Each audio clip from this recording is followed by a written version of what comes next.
at the conclusion now of the second symposium, tell us what we've learned from this.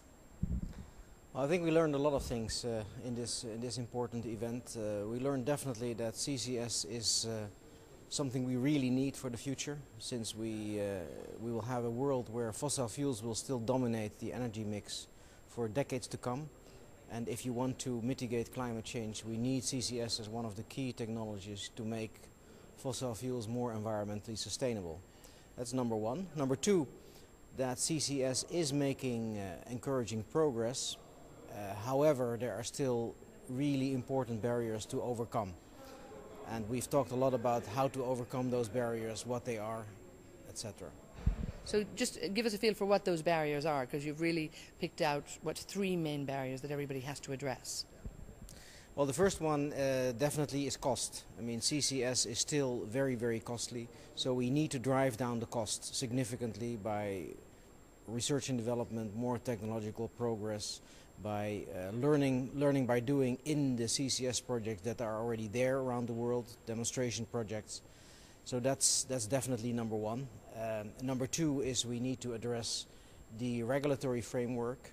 If you're talking about storing CCS in the deep underground, we will need to have a regulatory framework that deals with long-term liabilities. And in particular, I think governments will probably need to take the responsibility for that. Number three is the public acceptance, public awareness, because if we are going to deploy carbon capture and storage at a large scale, then obviously we need to have the public informed about what that means, that it can be done safely, and we need public acceptance of that solution. Now, the IEF has taken the lead in terms of this symposium, and indeed you have a strong focus on CCS. Tell us how important it is that you actually spearhead this and bring people together.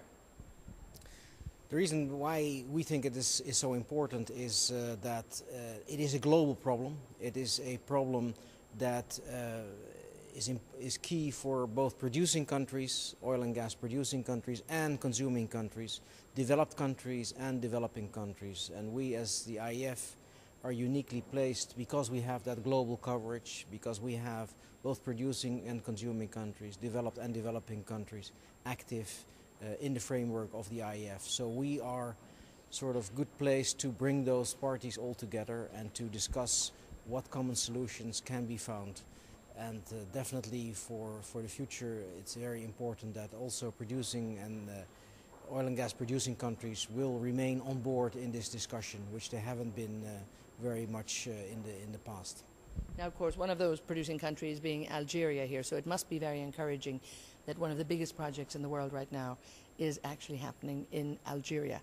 And again, maybe signaling, acting as an example perhaps to all of the other countries. What do you think? I think we can definitely say that Algeria has played a leading role within the producing countries in indeed taking reduction of greenhouse gas emissions very seriously.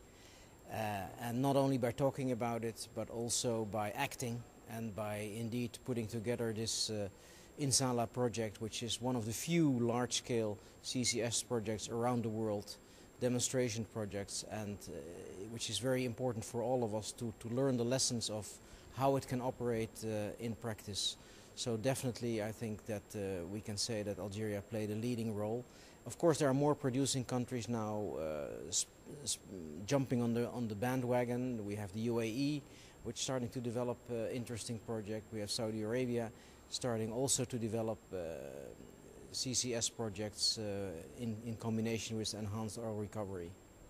So what are the next steps? What do you think your colleagues that you've brought together for this meeting will take away and hopefully action on in terms of before you come back together again?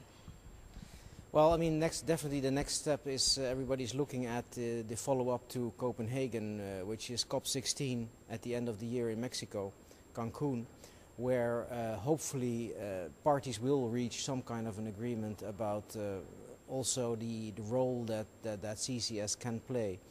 In particular, I mean, one pressing point that has been coming out very strongly here once again is that we need CCS to be included in the Clean Development Mechanism, CDM, or any future financial mechanisms that will come out of the international negotiations because we need that strong financial incentives for CCS projects, particularly in developing countries, to be accelerated.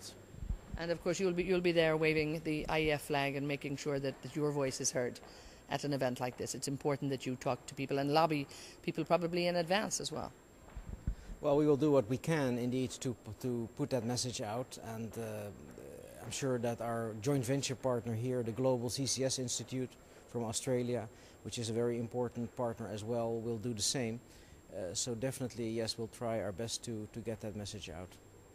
Super. Thank you so much.